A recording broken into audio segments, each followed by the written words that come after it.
검찰에서 중요 사건을 직접 수사해서 기소하는 경우에도 중립성과 객관성을 잃을 우려가 있기 때문에 윤 총장은 비공개 간담회에서 수사와 기소는 한 덩어리가 될 수밖에 없다고 했습니다.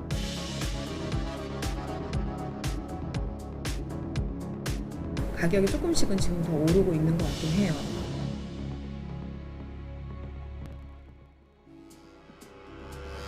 검찰개혁, 집값 안정, 임미리 교수를 둘러싼 논란에 이르기까지 비판적 국민의 목소리를 외면하지 않겠습니다. 정치를 하는 동안 두고두고 그 책임을 다하기 위해 더 인내하고 더 겸손하게 경청하겠습니다. 가짜 정당 미래한국당이 총선에서 20석 이상을 확보할 수 있도록 노력하겠다고 했습니다. 참 나쁜 정치 선동입니다. 미래통합당의 역주행의 정치를 멈출 수 있는 분들은 오직 국민 여러분밖에 없습니다.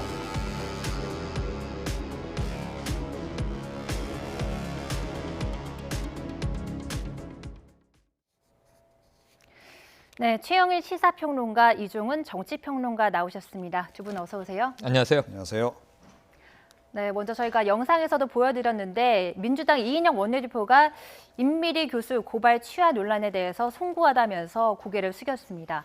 좀 늦은 감이 있지만 지도부의 첫 공식 사과 발언입니다. 평론가님 어떻게 보셨습니까? 네, 좀 늦은 감은 있죠. 사실은 임미리 교수의 칼럼 논란은 좀 잦아들고 있다. 일단은 고발을 취하할 때부터 이 문제는 이제 사그라들었는데 다만 사과 문제가 있었어요. 그러니까 저는 이게 칼럼 내용에 대한 어떤 본질적인 토론이라기보다는 이 민주당, 집권 여당의 태도에 대한 여론의 비판, 여기에 대한 민주당의 어떤 반응이 이제 나올 것인가가 예의주시했던 대목인데 여기서 포문을 먼저 연 것은 이낙연 전 총리, 지금 종로구의 예비 후보로 뛰고 있지 않습니까? 예. 그런데 어찌 보면은 이제 공동선대위원장 중에 한 명으로 그 자격으로 개인 소견이긴 하지만 이건 사과해야 마땅하다.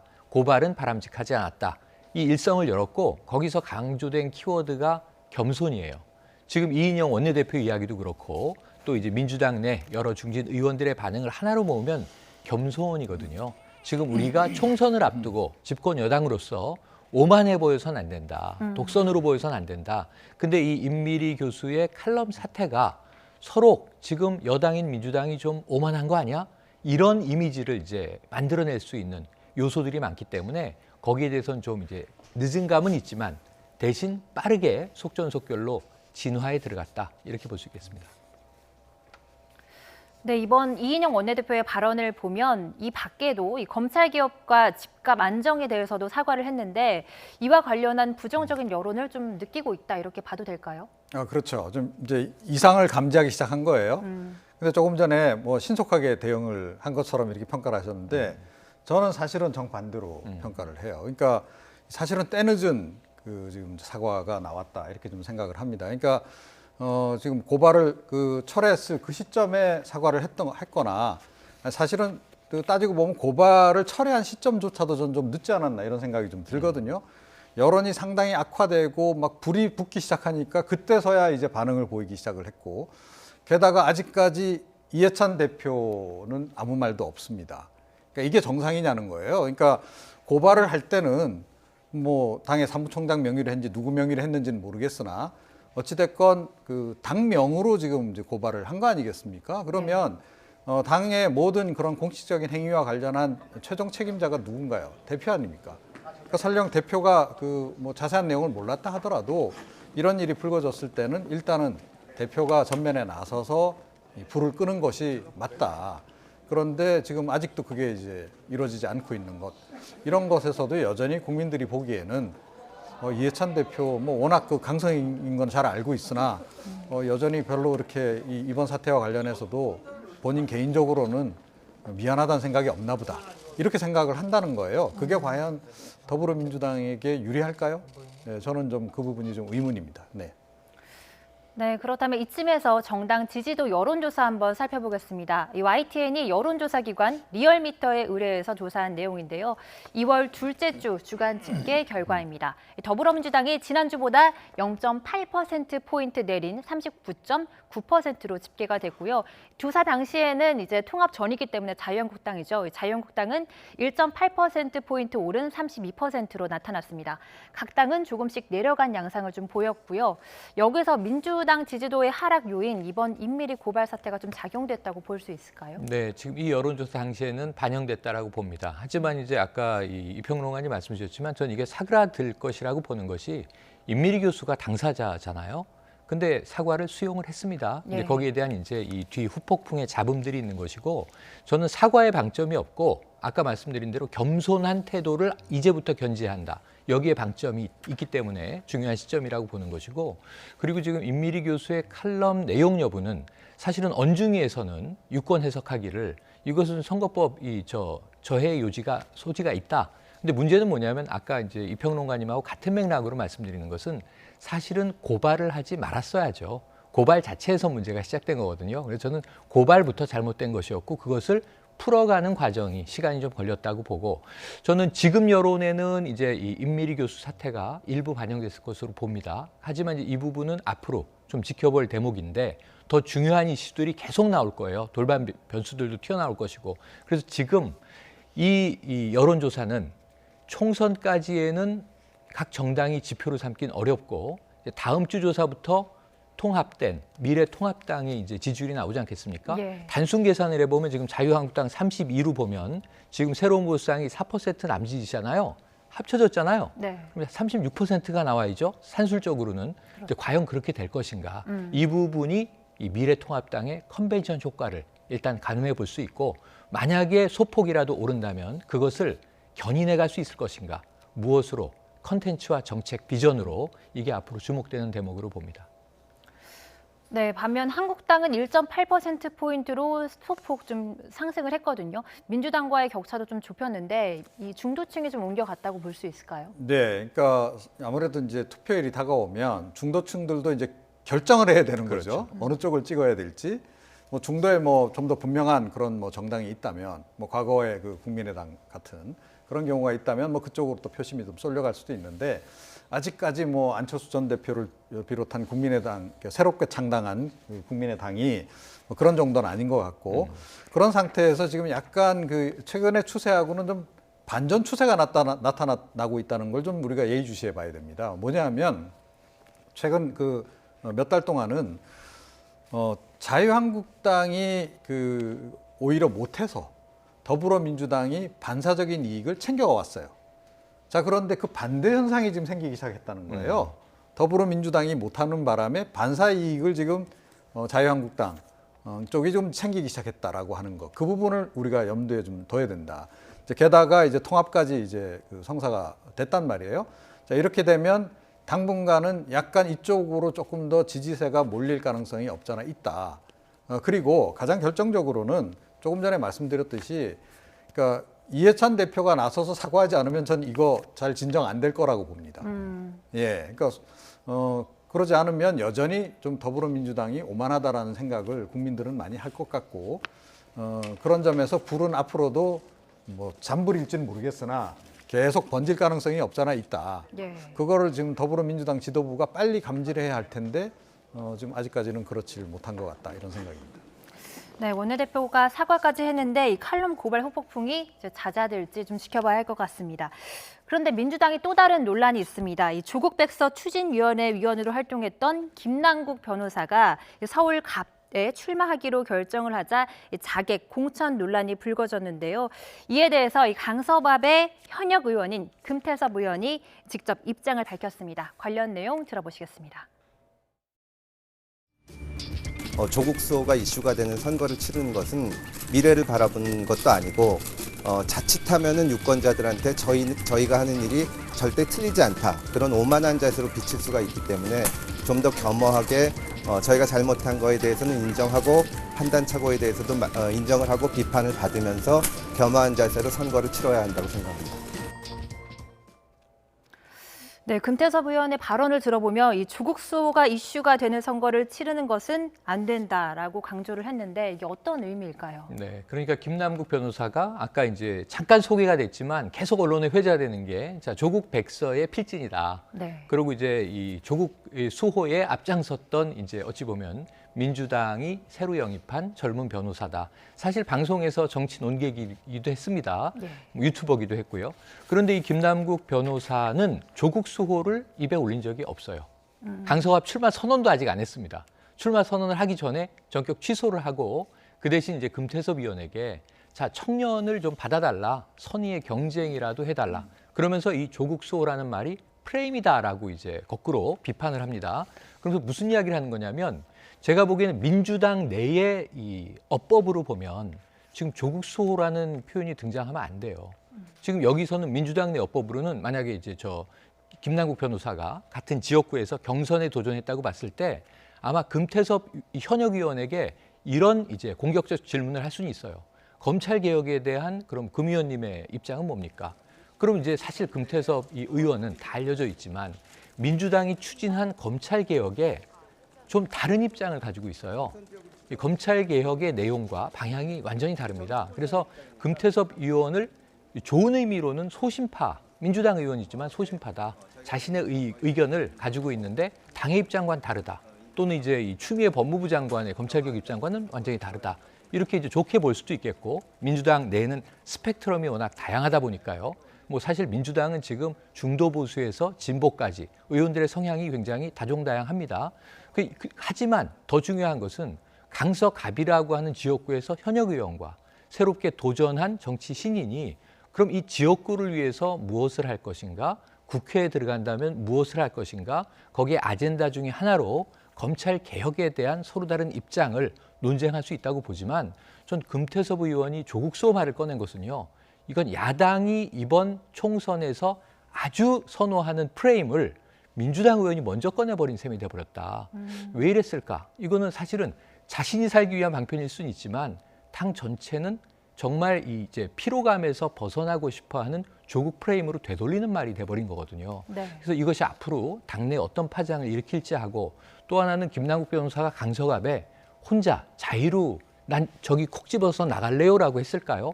지금 당 지도부는 오늘 하루 혼란이 많았는데요.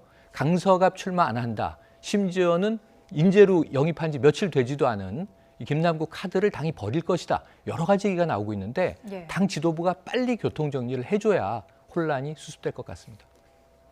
네, 이 금태섭 의원의 발언을 보면 19대 총선 때 노원갑 사례를 언급했습니다. 당시 시사평론가 김용민 씨의 막말 판문으로 민주당이 뼈아픈 패배를 겪기도 했는데요. 뭐 일종의 경고장이라는 해석도 있는데 어떻게 보십니까? 예. 그러니까 이제 뭐 그때처럼 또 이번에도 이런 식으로 좀 총선판 자체를 말아먹을 참이냐 이제 그 지적을 한 거예요. 그런데 저는 좀 시각이 다릅니다. 그러니까 조국 수호 선거로 치르려고 하느냐라고 금태섭 의원이 지적한 것은 저는 사실은 뭐 본인 입장에서 본인이 살기 위해서 아마 한 발언인 거는 같아요. 그럼에도 불구하고 사실은 이거는 더불어민주당을 위한 발언이기도 하다라고 저는 봅니다. 그러니까 조국 전 장관을 다시 소환을 해서 이번 그 총선도 뭐 지난번 조국 정국처럼 제2의 뭐 조국 정국 뭐 시즌 2 뭐 이런 식으로 전개가 만약에 된다라고 한다면 더불어민주당이 과연 유리할까요? 조국 정국에서 문재인 대통령 지지율도 떨어졌고 아시다시피 더불어민주당 지지율도 휘청했습니다.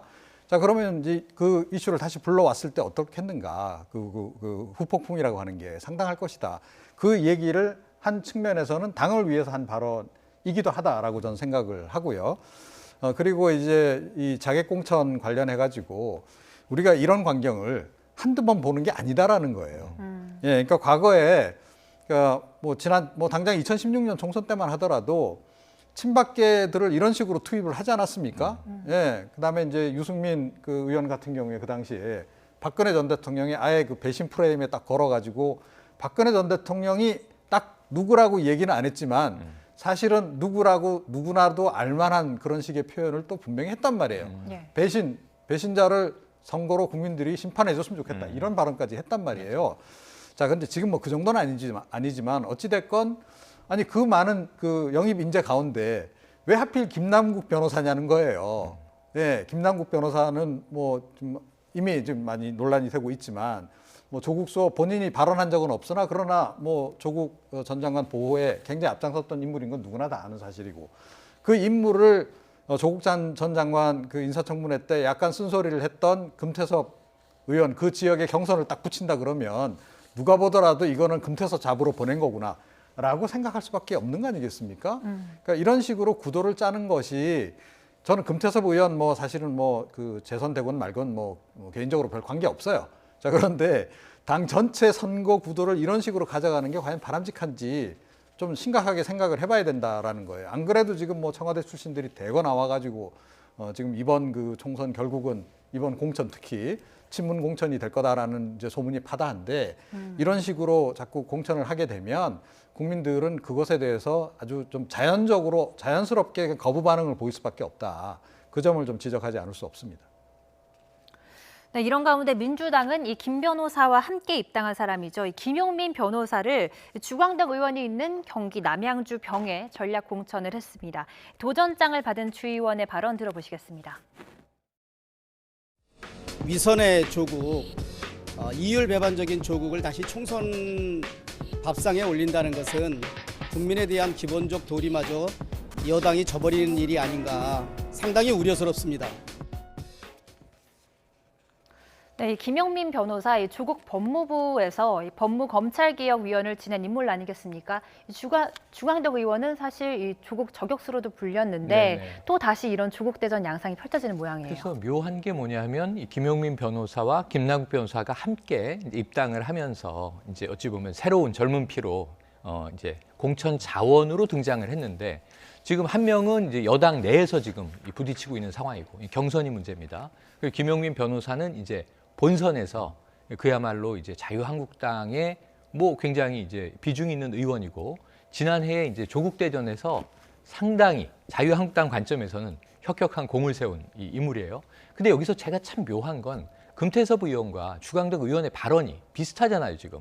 조국을 다시 소환하고 있고 이 두 분의 특성은 뭡니까? 검사 출신이라는 점입니다. 소속 정당은 민주당과 한국당으로 다르지만 여기서 뭔가 하나의 전선이 존재하고 있다.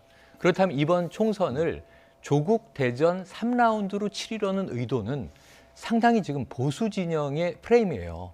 아까 또 이 금태섭 의원이 한 말 중에 제가 깜짝 놀란 말은 막말 김용민. 지난 총선에서 이소하는요.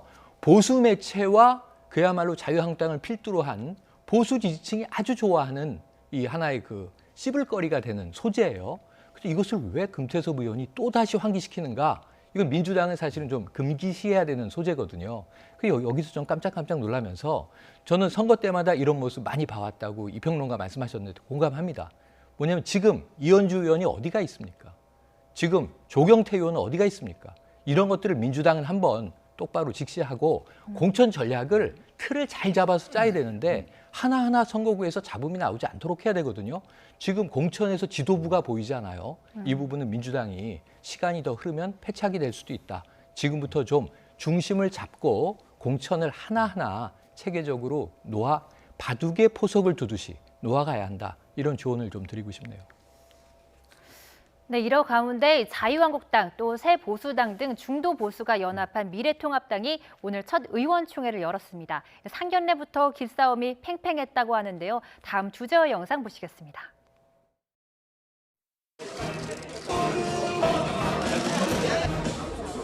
이혜원 의원님, 오신환 의원님, 정병국 의원님.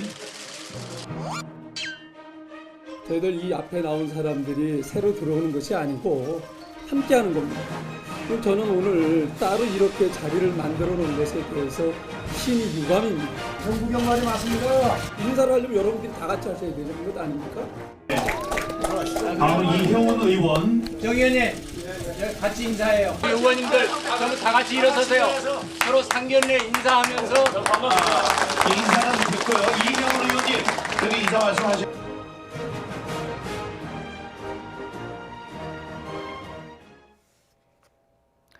네, 자유한국당이 새로운 보수당 그리고 전진당 소속의 의원들을 배려한 듯 좌석을 따로 마련하고 인사 발언을 시킨 게 오히려 좀 불편했던 모양이에요. 어떻게 보셨습니까? 네, 지금 이게 저는 이 장면을 한번 본 것 같은 데자뷰가 있습니다. 언제냐면 예. 바른정당이 만들어져서 그때는 옛날에 쓰던 말인데 당주라고 해요. 지금 뭐 안철수 이 신당이 만들어지고 있습니다만 국민의 당이라는 이제 과거의 이름으로 사실 귀국하자마자 바른미래당 손학규 대표를 찾아가서 자 이제 좀 사퇴하시고 당을 제가 맡겠습니다 하니까 손학규 대표가 무슨 얘기를 하냐면 오너가 CEO를 쫓아내듯 한다 이런 표현을 쓴 적이 있어요.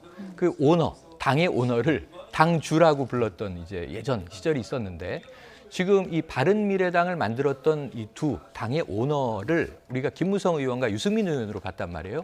김무성 의원은 지금 애초에 이미 돌아와서 자유한국당에서부터 지금 복당파로 있습니다. 이번에 불출마 선언한 김성태 의원, 장제원 의원 등 사실은 탄핵 정국에서는 다 탄핵에 찬성하고 새누리당을 해체해야 한다라고 주장했던 분들인데 이미 복당했던 1차 복당파가 있는 거죠. 지금 어찌 보면 바른정당의 유승민계 의원이 나중에 돌아온 거죠. 2차로 돌아온 셈입니다. 근데 1차 복당파가 돌아왔을 때 앞에 세워놓고 복당, 당으로 다시 돌아왔으니까 훈계도 하고 혼도 내고 그다음에 입장을 밝히라고 요구도 하고 어찌 보면 좀 신고식을 당하는 듯한 곤욕스러운 상황이 연출된 바가 있어요.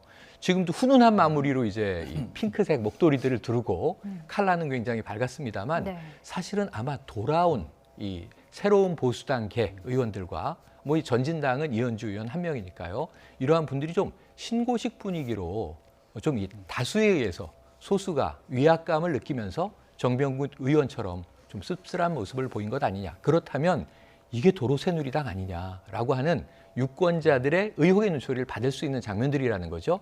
그러니까 용광로에서 화학적 결합을 한 게 아니라 결국은 나갔던 세력이 그냥 돌아와서 숫자만 늘어난 물리적 결합 아니냐 이런 비판점이 이제 되는 거거든요. 그래서 이것을 좀 넘어선 융화의 모습을 보여주기 위한 노력을 해야 되는데 그거는 형식에서 나오는 게 아니라 컨텐츠의 공유에서 나오는 거거든요.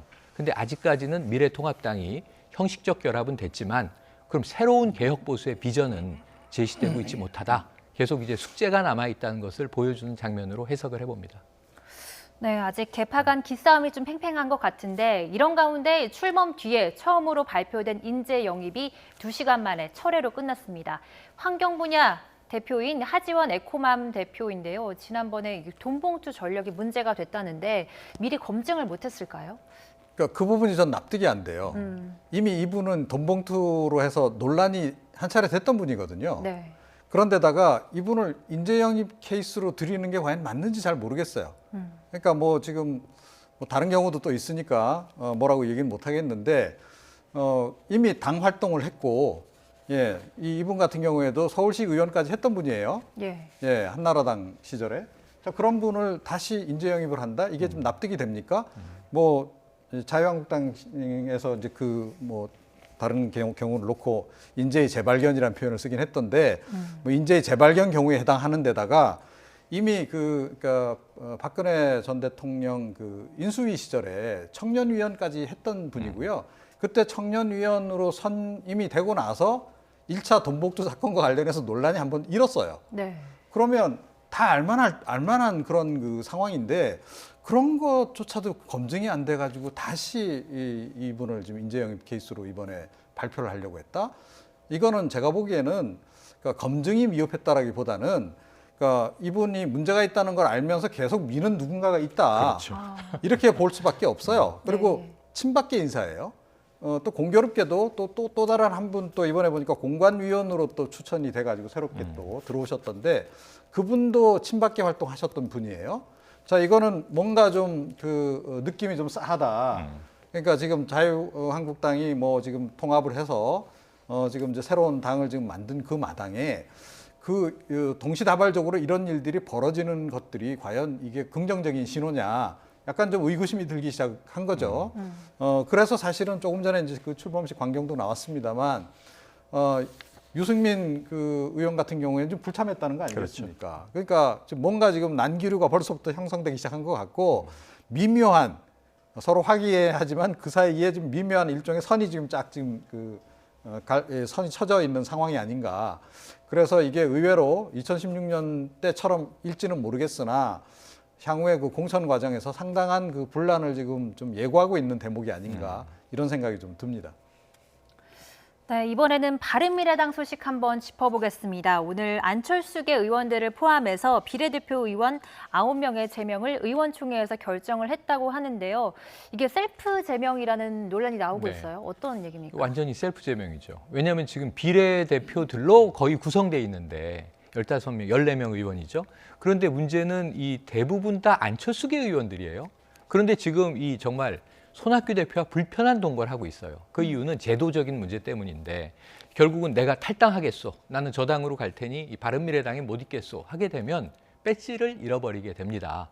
유일하게 이제 의원직을 유지할 수 있는 방법은 탈당이 아니라 출당을 당하는 거예요.